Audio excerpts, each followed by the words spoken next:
Floods in the country has rendered many Kenyans vulnerable as they grapple with the challenge of securing their basic needs.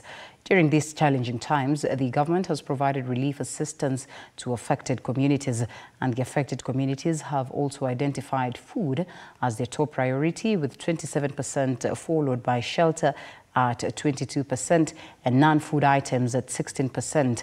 Our reporter Elizabeth Atieno journeyed through the counties of Garissa and Tana River, and she now presents a report on how beneficiaries of the multi-purpose cash assistance project are utilizing the funds to address food insecurity.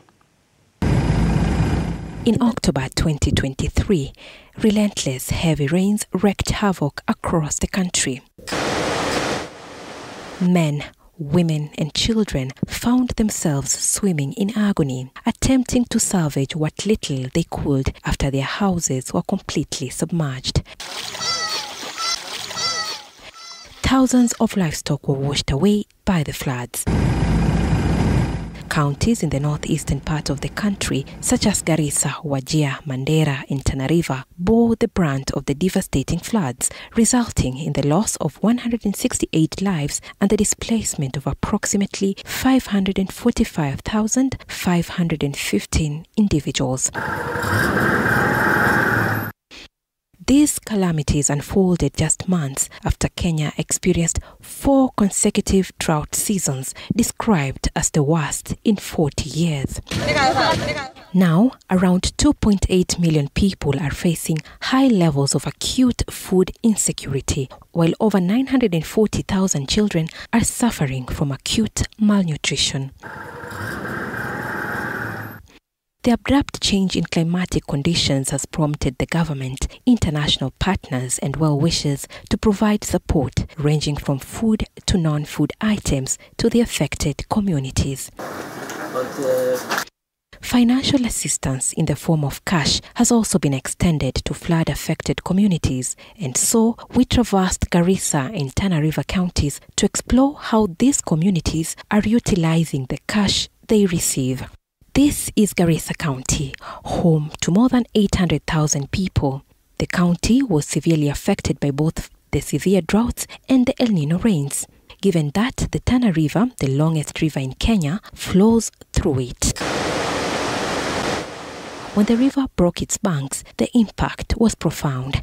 Lives were lost, many were displaced, and infrastructure, such as this once tarmacked road, was completely cut off. Vehicles plying this route are forced to slow down whenever they reach this stretch. This also derails our journey. They have said it's an annual thing. Whenever it rains up the mountains and River Tana floods, the same situation comes back. So we have been trying as leaders to see how to get a long-term solution to this problem. And today, actually, we have talked with the ambassador and the other actors to see whether we can have riverbank protection. I have also met the Minister of Energy and Kengen, whom we've always suspected that they maybe because of the filling of the dams, the 7 Fork dams, maybe they are contributing to this problem. It is 11:30 a.m. at Malmin village in Lagdera, Garissa County. Here we meet Hindia Kasim, a mother of 7. We find her closing her butchery. This is the only butchery in the village, started 2 months ago by a group of 5 women. They are among the 1,300 household beneficiaries of a multi-purpose cash transfer project funded by the Norwegian Ministry of Foreign Affairs through the ACTED organization. The beneficiaries have received 11,500 Kenya shillings monthly for 3 months. We formed a group of 5 women, and in the second month we contributed 3,000 each, and we used the 15,000 as capital to come up with this butchery. This town had no butchery before. Hindia and her business partner slaughter 2 goats on a daily basis. This being the only butchery around, locals flock here early in the morning, and by 11 a.m. all the meat is sold out. The butchery is a rental house, hence we pay 2,000 as rent per month. We only wish that the contribution could be extended to 5 months, which will help us buy or build our own place. We also seek to slaughter at least 4 goats in a day. Our profit ranges from 1,500 to 3,000, depending on the number of kilograms produced by the goats slaughtered. For instance, we get 1,500 profit, each of us will get 100 that day. Then the cash 1,000 will be used as saving, so we don't consume all the money. The floods have really frustrated us because there are no goats coming to this end to be slaughtered, and now the price of purchasing a goat is high compared to the drought period. Just opposite this butchery lies Garissa Abdinasir's shop. She is busy selling vegetables. She has just stocked up. Garissa saved some of the money received in the cash transfer project as capital to start her business. Like all beneficiaries, she received 11,500 Kenya shillings for 3 months. She also used some of the money to buy food, clothing, and pay school fees for her children. I saved 5,000 shillings in the first month and 6,000 in the second month. Then I began this business. I also lend loans to some families who pay back immediately. They receive their monthly cash and I thereby make a profit. When I received the amount, I used the 11,500 shillings received on the first month to buy. Sometimes I make 400 to 500 shillings per day. Garissa tells us this business has also saved the life of her children as they now feed on vegetables. One of her kids was malnourished and weighed below 15 kgs, but is now in perfect health, all thanks to the improved nutrition. I am requesting that the cash project be extended to 6 months. This way, I will be able to expand my business and pay for school fees, considering my children will be joining high school next year. West of Garissa is Tana River County. Hundreds of locals here are living in IDP camps after they were displaced following the devastating floods. Mariam Hassan, a mother of 7, is among the 629 beneficiaries of the cash assistance from Tana River County. Just like all the beneficiaries, Mariam received the last amount in November this year. Mwezi wa kwanza shule nilikuwa nikidaiwa mtoto wa form 1 4,000, wa form 3 pia nilikuwa nikidaiwa 10,000. Sasa nikaenda kulipa form 1 4,000, ile ya form 3 6,000, ile pesa hata nimekula juu 1,000 peke yake. Kanunua unga ile kidogo wakati ilikuwa 950. Kanunua hiyo unga. Wa pili ilipoingia sikukuwa pale nyumbani, nilikuwa na boma lakini sikukuwa choo, nilikuwa nikitumia laga. Nikajisaidia kujiba choo, nikajenga choo pale nyumbani. Hiyo 5,000 nikanunua ration, 6,000 nikaramika choo. Choo nimejichimbia lakini nimenunua tu ile mabati nimejenga hivi na ile ya fundi kulipa ile kidogo na ile msibari. So just how will Mariam sustain her family from this month going forward? Well, looks like she has a plan after all. Nachipanga inakata makaa ya gunia moja na denge. Hiyo makaa kupeleka Garissa, unajificha, unaogopa forest. Labda upate kuuza 450 ama 350. Ndio unakuja unaweka kwa duka hiyo 200, ile inakutoshea. Ndio unanunua, ndio unaenda naye. Niyo tu ile nimejipanga sasa. Na mbeleni nilikuwa kazi yangu ni ya nyasi, sasa sina kazi nyingine. On the flip side, Hawa Guyo hasn't been as fortunate in investing in a business. She reveals that a significant portion of her funds went towards meeting her family's basic needs and clearing school fees arrears for her 5 grandchildren.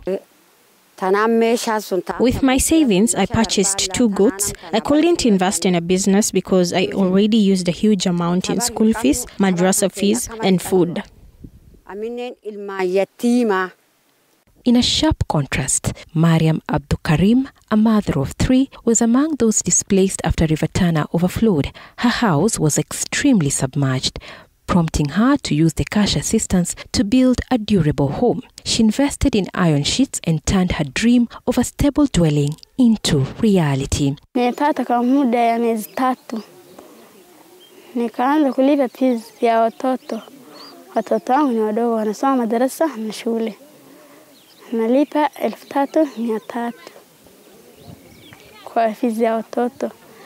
Ingine nimeanza kununua nayo vitu vya nyumbani ndio nikasaidia nayo watoto wangu. Vitu kama gani vya nyumbani unanunua? Nimenunua chakula ya watoto na nikanunua mabati hivi nikaeka. The organizers of the project made a strategic decision to provide cash assistance to women-led households rather than men, citing the prevalence of polygamous marriages among men in the target counties. Pesa inakuwa kidogo. Sisi tunachukua ngapi? 11, 25. Hiyo pesa umefika na house 85 hapo Hambarisa. Sasa hii Hambarisa na iko na mtu iko na bibi 3 4 na ile sheria yetu vile alisema.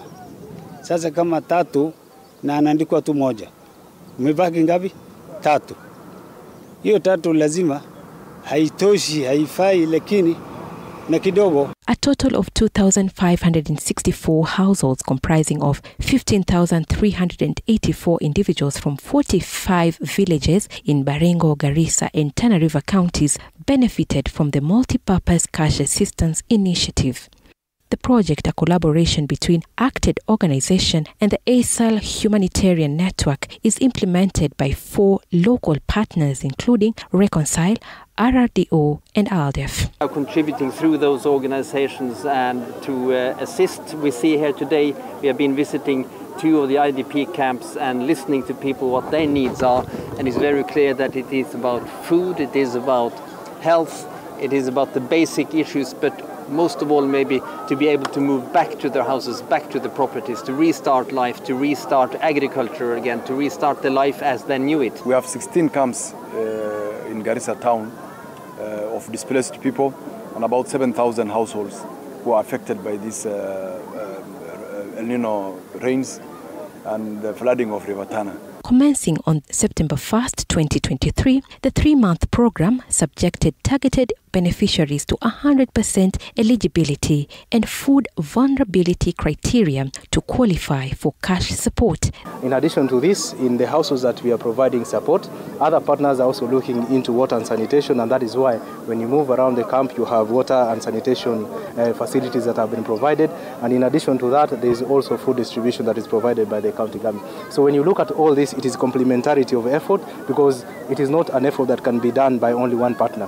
The cash disbursement occurred in 3 cycles, with the first from the 27th to the 29th of September, the second from the 25th to the 27th of October, and the third and final cycle from the 27th to the 30th of November 2023. Generous support of the Norwegian Embassy has allowed us to distribute around 10 million krona of Norwegian krona of cash to beneficiaries here in Garissa and also in other flood and drought affected counties in the past 6 months. That would be like $1 million.